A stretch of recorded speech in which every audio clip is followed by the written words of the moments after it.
Sebelumnya, Assalamualaikum warahmatullahi wabarakatuh. Perkenalkan, nama saya Bagus Purnomo Jati dengan NIM 30 2022 0025 257. Dan yang seharusnya kelompok saya adalah Rahul Aditya Ramadhani dengan NIM 30 2020 0024. Di sini saya akan mempresentasikan untuk perencanaan pondasi jembatan. Untuk yang pertama, untuk dimensi jembatan dengan panjang jembatan 45 meter, lalu untuk jumlah jalur sebanyak 2 jalur, dengan lebar jalur jembatan yaitu 4,5 meter dengan 2 jalur dengan lebar jalur total sebesar 9 meter. Lalu untuk lebar total jembatan yaitu 1 meter, lalu lebar total yaitu sebesar 11 meter. Untuk tinggi jembatan 6 meter dan jarak antar cross girdle ada 5 meter. Untuk jarak antar strand girdle adalah 1,1 meter. Lalu untuk beban jembatan dari hasil output aplikasi SAP 2000 dengan total beban sebesar 5.230,83 kilonewton dengan rincian sebagai berikut yang bisa dilihat pada layar. Lalu untuk data tanah didapatkan konsistensi tanah dengan konsistensi lunak, agak keras, keras, dan sangat keras. Untuk rinciannya bisa dilihat pada layar.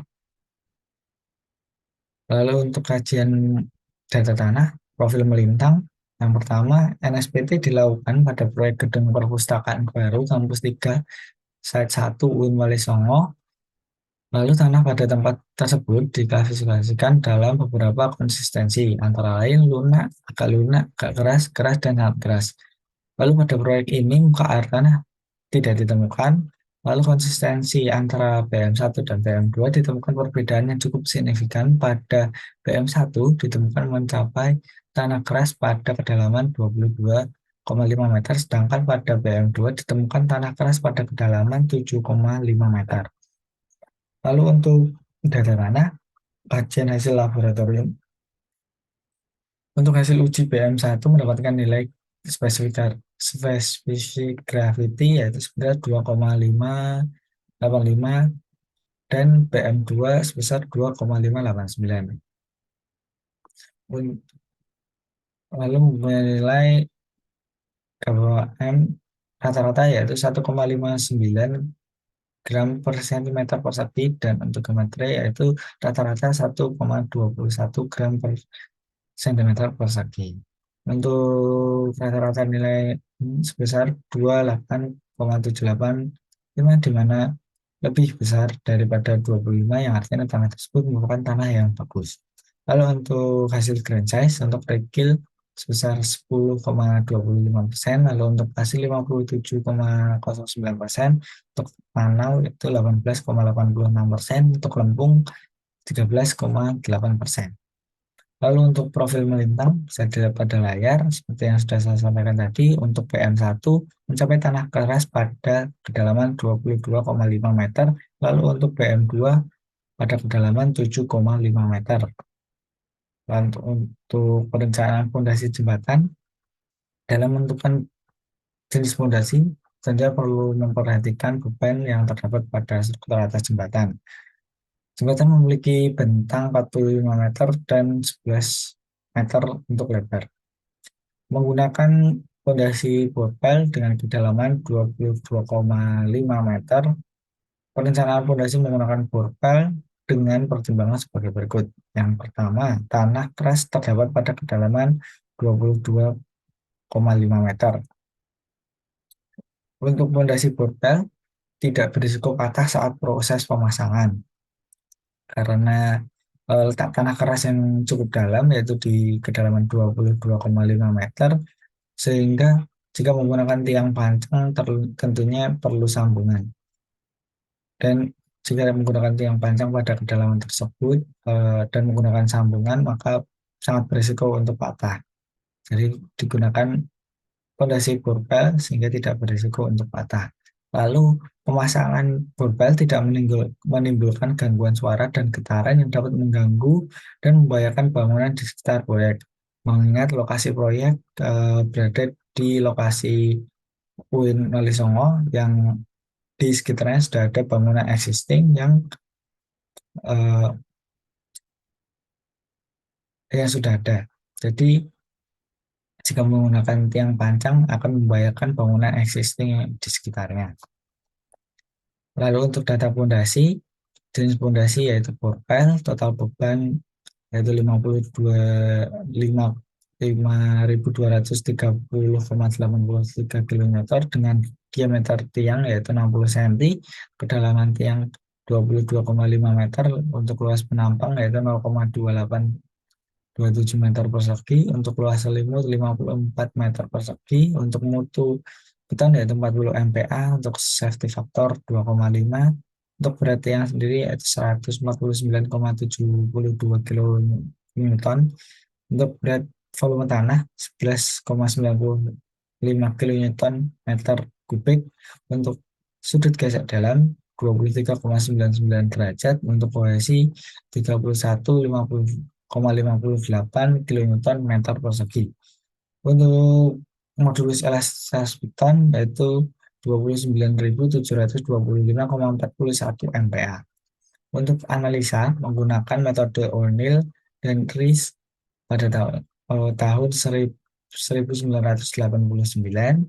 Untuk yang pertama, daya dukung ujung tiang atau QP, yang dimana untuk QU sama dengan QP ditambah QS, di mana rumus QP adalah FP kali AP, yang untuk FP didapatkan hasil sebesar 1.521,168 kPa, sehingga QP didapatkan nilai sebesar 430,1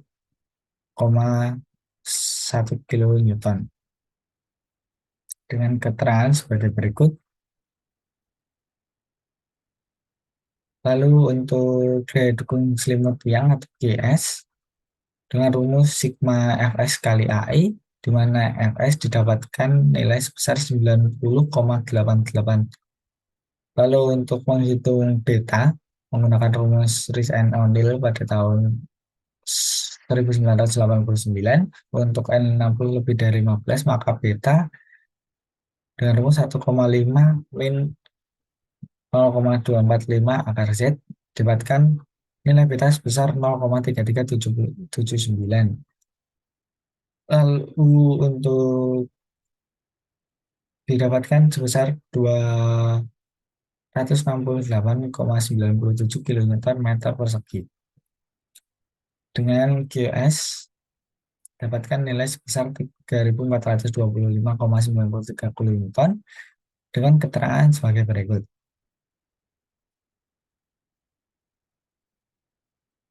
Lalu untuk daya dukung ultimate dengan rumus QP plus QS 430,1 tambah 3.425,95 dapatkan nilai sebesar 3.856,026 kN.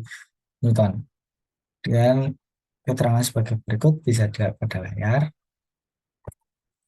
Lalu untuk QO yaitu Q, QU per SF yaitu dapatkan nilai sebesar 1.542,41 kN.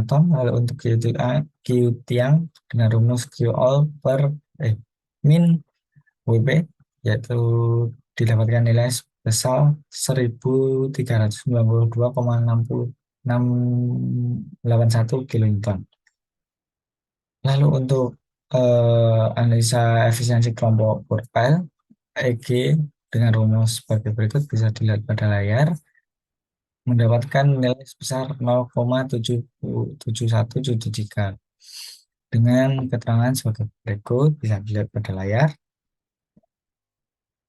Lalu untuk P izin dengan rumus P kali EG didapatkan nilai sebesar 3.752,537 kN. Lalu untuk jumlah tiang dengan rumus P per V tiang dapatkan nilai 3,75, namun dibulatkan eh, berdasarkan trial dan error mendapatkan jumlah tiang yaitu sebesar 6 tiang. Lalu untuk QL group dengan rumus EG kali jumlah tiang kali Q tiang dapatkan nilai sebesar 5.994,565 kilonewton yang dimana lebih besar dari P maksimal yang didapatkan dari hasil output aplikasi SAP 2000. Nah, begitu di eh, berarti perencanaan eh, fondasi Purpel ini aman. Berikut untuk gambar dari fondasi Purpel. Lalu untuk cek aman terhadap penurunan, untuk dimensi dasar fondasi rakit ekuivalen, NP-nya adalah 6 buah, untuk jarak tiang tegak lurus 5 meter, jarak tiang arah lebar 3 meter. Lalu untuk kedalaman dasar fondasi raket ekuivalen 2 kali 3 kali kedalaman borpel didapatkan nilai sebesar 15 meter. Untuk dimensi dasar fondasi raket ekuivalen yaitu B dengan rumus J tiang jarak tiang tegak lurus plus seperempat kali kedalaman jarak fondasi rakit ekuivalen kali 2 didapatkan nilai B sebesar 12,5 meter. Lalu untuk L jarak tiang arah lebar plus 1/4 kali kedalaman dasar fondasi rakit ekuivalen kali 2. Didapatkan nilai L sebesar 11 meter. Lalu untuk tekanan itu pada dasar fondasi raket atau QP dengan rumus G3 per B kali L didapatkan nilai sebesar 43,59 kilonewton per meter persegi. Lalu untuk penurunan tiang tunggal dengan rumus S1 plus S2 plus S3. Lalu untuk S1 dengan rumus sebagai berikut didapatkan nilai sebesar 10,32 mm. Lalu S2 dengan rumus pada layar mendapatkan nilai sebesar 0,49 mm. Lalu untuk IWS untuk menentukan S3 mendapatkan nilai sebesar 4,143. Untuk S3 sendiri dengan rumus yang bisa dilihat pada layar mendapatkan nilai sebesar 0,00044591 mm. Lalu untuk S total atau penurunan tiang tunggal yaitu sebesar 10,81798 mm yang dimana masih aman karena masih kurang dari 50 mm. Dengan kesimpulan, perencanaan ini pada perhitungan ini, penentuan kedalaman pondasi borpel yaitu pada kedalaman 22,5 meter dengan melakukan trial dan error sudah memenuhi standar keamanan dan aman terhadap penurunan. Untuk kesimpulan, yang pertama panjang jembatan yaitu 45 meter dengan lebar 11 meter.